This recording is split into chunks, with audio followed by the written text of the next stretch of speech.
নমস্কার বন্ধুরা, তোমরা সবাই কেমন আছো বলো। আমি অনেকদিন পরে ভিডিও বানাচ্ছি। বলতে পারো যে আমি এখন ভিডিও বানাতে বাধ্য হলাম। ইউটিউবে যে ডব্লিউবি রেজাল্ট নিয়ে যে মানে একটা সমালোচনা স্টার্ট হয়েছে, যে আমি আর পারলাম না। আমি বলি না ভিডিও আমি বানাই। তোমরা সবাই এখন এই ডব্লিউবিপির হাই কাট আপ, লো কাট আপ, ডব্লিউবিপির রেজাল্ট এইসব দেখে তোমাদের পুরো মাথা একদম পাগল হয়ে যাচ্ছে, তাই তো? ঠিক আছে, তাই এরকম দেখো না। কেন দেখছো তোমরা? হ্যাঁ, আমি তো এর আগে তো আমি কোনো ভিডিও বানাইনি। আমার চ্যানেলে গিয়ে দেখো, আমি কোনো ডব্লিউবিপি রেজাল্ট নিয়ে কাট আপ নিয়ে কোনো ভিডিও বানাইনি। কেননা যেটা জানি না সেটা নিয়ে আমি ভিডিও বানিয়ে কী করবো? ভিউজ পাওয়ার জন্য? আমার দরকার নেই ভিউজের। এবার যাদের দরকার আছে তারা যে ভিডিও বানাচ্ছে, আর তোমরাও বেওকুফের মতন সেই সব ভিডিওগুলো দেখছো আর নিজেকে বিব্রত করছো। এখন এসব ভিডিওগুলো না দেখে নিজের টেনশনটাকে কন্ট্রোল করো। এখন টেনশন হচ্ছে বুঝতে পারলাম, কিন্তু টেনশনটাকে বাদ দিয়ে যতক্ষণ না তুমি সিলেক্ট হচ্ছ, তুমি ফুল যেমন প্রিপারেশান নিতে থাকো আর ভগবানকে ডাকো। দেখবে তোমার ঠিক হয়ে যাবে। আর যদি না হয়, তুমি তো প্রিপারেশান নিচ্ছ, নেক্সট বার ট্রাই করো, নেক্সট বার হয়ে যাবে। ঠিক আছে, অযথা এতটা বিব্রত হো না। আর এখন যেহেতু ডব্লিউপি রেজাল্ট আসতে চলেছে, সেই জন্য তোমাদের এখন ইমোশন নিয়ে সমস্ত ইউটিউবাররা খেলছে। ঠিক আছে, কেননা জানে যে এখন রেজাল্টের ডেট কবে আসবে, কিংবা কাট অফ কত যেতে পারে। এইসব তোমরা থাম্বনেলে দেখলেই তোমরা সেই ভিডিওটা দেখবে আর কি। তো সামান্য কয়েকটা ভিউজের জন্য ইউটিউবাররা যা স্টার্ট করেছে, তোমাদেরকে কি বলবো। ঠিক আছে, তো আমি বেশি কিছু কথা বলতে চাই না, আমি টু দ্য পয়েন্টে আসি। প্রথম কথা হচ্ছে, এখন কি স্টে অর্ডার এসে গিয়েছে, এই সমস্ত নিয়ে একটা আলোচনা হচ্ছে আর কি ইউটিউবে। তো তোমাদেরকে আমি একটা সঠিক তথ্য দিচ্ছি।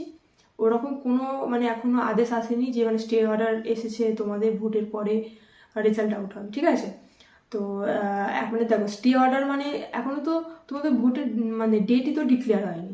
ঠিক আছে, তো কিভাবে হবে? ভোটের যখন ডেট ডিক্লেয়ার হবে তখন আমাদের কাছেই খবর চলে আসবে, কেননা আমরাই ওখানে যে সমস্ত বুথে আমরা ওখানে ডিউটিতে যাব।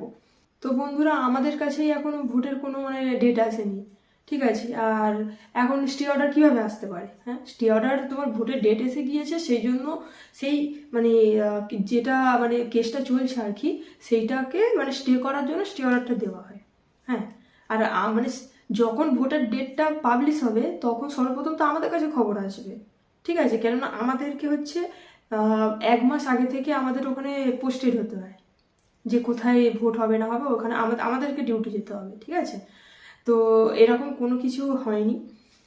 ভোটের পরে যে রেজাল্ট আসবে ওরকম কোনো ব্যাপার না।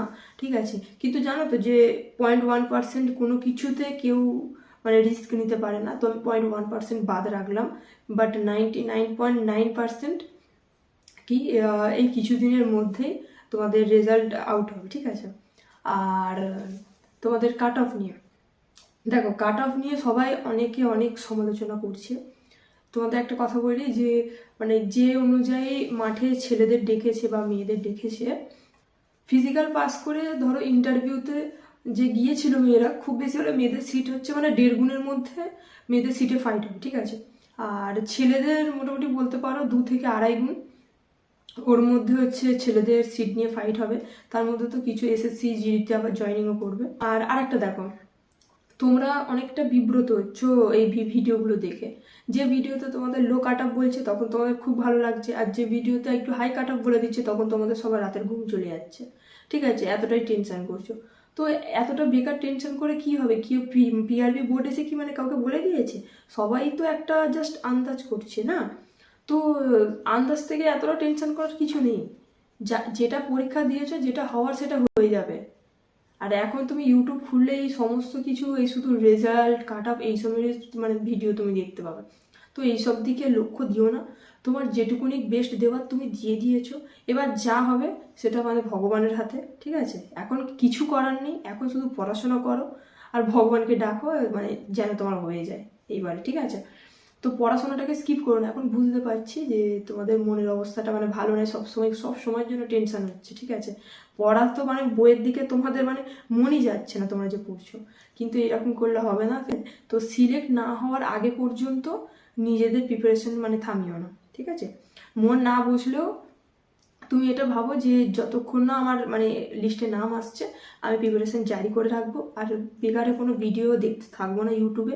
কেননা এতে জাস্ট তোমার মানে তুমি বিব্রতই হবে, আলটিমেট তোমার ভালো কিছু হবে না, ঠিক আছে? সবাই ওই আন্দাজেই বলবে, আর এই রেজাল্ট আউট সবাই বলবে যে আজ হবে, আজ না হলে বলবে না না কাল হবে, ঠিক আছে? কেননা সবাইরই মোটামুটি একটুখানি আইডিয়া রয়েছে যে কী কবে আসতে পারে। আজ দেখো 19 তারিখ ডেট বললো, তারপর বলবে যে না না 20 তারিখ। 20 তারিখ কেন? যে শুক্রবার দিনকে সব রেজাল্ট আউট হয়, তো একদম 20 তারিখ একদম তো মানে 100% আসবে। তা আমিও বলছি যে 20 তারিখে হ্যাঁ একটা প্রবল সম্ভাবনা আছে 20 তারিখ রেজাল্ট আউট হওয়ার, কিন্তু বাট তারপরও আবার বলছি যে 25 তারিখেও হতে পারে, এক সপ্তাহের মধ্যে হতে পারে, আবার বলছি যে এই মান্থের মধ্যেও হতে পারে। তো এর কোনো ভরসা নেই, ঠিক আছে? 20 তারিখে দেখো, 20 তারিখে একটা সম্ভাবনা আছে, নাহলে 25 তারিখ।